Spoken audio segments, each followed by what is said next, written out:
राम कहले बापा रघुकुल रीति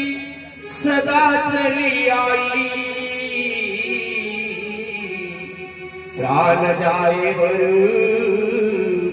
वचन ने जाई बापा ए रघुवंश रे कहीं आपन को निंदा न करतु बापा मते विदाय दियो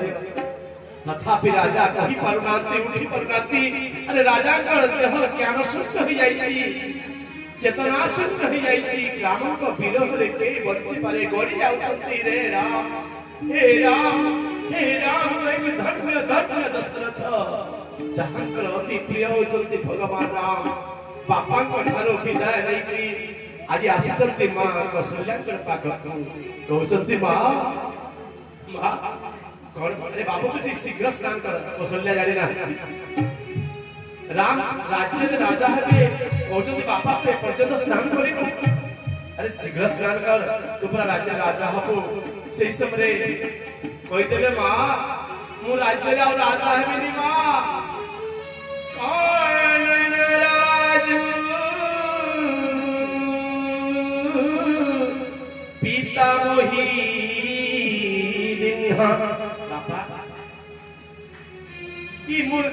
राज्य राजा ही करते कथा पहुंचत मां वाह ई जंगल पर राज्य केते सुंदर कहते राम देखत ई जंगल ता पर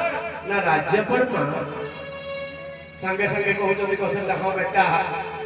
बड़टा आ राज्यटा सा ताले मोर भाई भरत सान को सान भाग दिया गया भरत राज्य राजा मु जानि छि बा राजा मोही काननु दिन्हा मां मु ए पुनर राजा है जिनी बोला नंद करता भगवान की जय खुशी हेबनी मां मोर